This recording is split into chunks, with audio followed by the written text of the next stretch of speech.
Most people get a little bit of success, man. They are able to pay their bills. They're able to buy a car. They're able to live in a decent house. They're able to compete with their high school buddies or their circle of friends, and they're doing okay in that circle of friends. And that's where they stay. And they stay there until they die. And I want you to think about that. That's how people get in ruts. And the only difference between a rut and a grave is the depth of the hole. The degree of which you are rewarded is directly proportional to the degree of hard work that you put in. If you just do what you want right now all the time, one of the problems with that is you're going to get yourself in trouble. And everyone knows that. This is why 2-year-olds can't really live on their own, because they're whim predicated with no thought whatsoever for the iterating consequences of that into the future. Because people are self-conscious and can see the future, we have to bind our actions in the present in relationship to our future selves. You have to act now so you don't hurt you tomorrow and you next week and you next month and you in a year and 5 years and 10 years. And that's actually a community of potential selves that extends across time. You sacrifice the whims of the moment, so that's delayed gratification and maybe a definition of maturity. You sacrifice that because it's a better medium to long-term contract or covenant with yourself, but at the same time, that applies to everyone else, because there's no difference between me serving who I'm going to be when I'm 75 and me serving other people. That ethos unites. I want to tell you what people don't want to tell you. Why you stop is because you're lazy. You don't mind getting bad grades in school. It doesn't bother you enough to be mediocre, to be average, to sit around and watch people do great things. You don't mind it. You don't care enough about yourself. When that mind gets relaxed, man, you are f***ed. It's supposed to be hard, man. It's supposed to be grimy. It's supposed to be gritty. It's supposed to be horrible. It's supposed to be really ugly. I'm supposed to be battered. I'm supposed to be bruised. I'm supposed to be beaten. Your mind has to touch hardship. It's how you start to create the calloused mind. This is how I'm going to grow. I guarantee you, when you do it, nobody can do it like you do it. The problem is you don't hardly do it. You love sleep too much. You love that alcohol too much. You love that substance too much. You love that vice too much. There's something that you love more than yourself, than your dreams, than your goals. Easy never pays well. So if you're thinking that it's just going to be a walk in the park, you're dead fucking wrong. You have to give it every fucking bit of effort and energy you have to pull it off. And you have to work harder than everyone else. Work while they sleep, learn while they party, save while they spend, and live like they dream. In any case, people do waste a lot of time, and they also act counterproductively a lot of the time.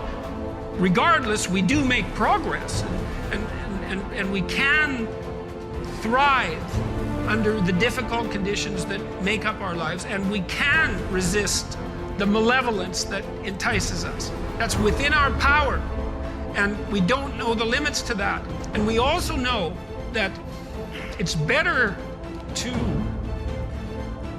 we all know this, that it's better to live courageously than cowardly. Everyone knows that. That's what you teach people that you love.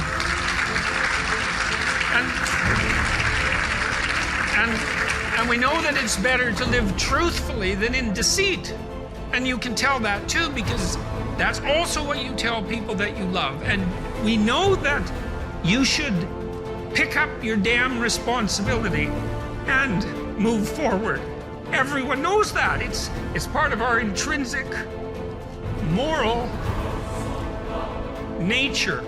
And that nature is there. And it's not difficult to communicate to people about this. Like, everyone knows that you wake up at 3 in the morning when you've let your life go off the rails, and that you berate yourself for your uselessness and your cruelty and your failure to take the opportunities that are in front of you. And if you were the master in your own house, in some sense, the captain of your own destiny, if there was no intrinsic nature, well, that would never happen. You'd just let yourself off the hook. There'd be no voice of conscience tormenting you. But no one escapes from that. And what that indicates to me is that, at least psychologically, We live in a universe that's characterized by a moral dimension, and we understand that well, and that moral failings have consequences, and that they're not trivial. They destroy you. They destroy your family. They destroy your community. And you can tell people that, and they listen because they know. They don't know they know. That's the thing, and maybe that's the thing about being an intellectual. You have the opportunity to articulate ideas that other people know, they embody, but they can't articulate. And that's what people tell me. They say, well, you help me give words to things that I always knew to be true but couldn't say. Or they say, I've been trying to put some of your precepts into practice. Responsibility being a main one, vision another, honesty, I suppose, bringing up the pack and saying, this is the fun part of doing all of this. Fun is a weak word. It's the remarkable part of doing all this. I mean, I have people tell me constantly wherever I go. It's so delightful that, they were in a pretty dark place, and they tell me why. And there's plenty of dark places in the world, and they decided, well, maybe they were going to develop a bit of a vision and take a bit more responsibility and start telling the truth and putting some effort into something. And they come up and they say, wow, you can't believe how much better things are.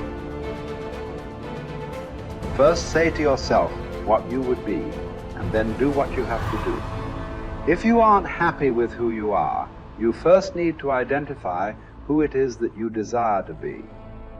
Without determining the destination you're trying to get to, you're probably not going to arrive there. The next step after you figure out who you want to be in your life is to take the necessary steps towards this goal. After all, putting a tack in a map on the wall is a great first step towards going on a journey. But that's only the first step. In order to achieve the good life that you want to live, you will need to exercise your will and do what you have to do to make your dream a reality. Now I will explain how you can recognize that you are not wise. The wise man is full of joy, cheerful and calm, undisturbed. He lives on equal terms with the gods. Now examine yourself. If you are never sad, if no hope disturbs your mind with anticipation of the future, if by day and night the condition of your spirit is even and unvarying, alert and happy with itself, then you have reached the high point of human good. The greatest obstacle is probably when meditation comes out of a sense of lack or neediness. So you feel you are deprived of something, be it money or a relationship or a living situation, and you feel there's a great lack in your life and you desperately want this to change. And so you perhaps use manifestation in a way that is not likely to work when, for example, you use affirmations such as I want a better job, I want a job with a good income and a life situation in a nice place, and I want this and I want that. By making these statements, you're actually, by implication, saying that you don't have it. So you're also, by saying that you're there's a reverse side to your statement, I want, and on the reverse side of the statement, I want, there is the statement, I don't have, and I need. And similar things, please give me, if you pray to maybe God, maybe you pray to Jesus, maybe you pray to Buddha. They do that in Buddhist countries. Maybe you pray to a saint or whatever it is, or you pray to the universe and say, please, universe, please give me this, please give me that.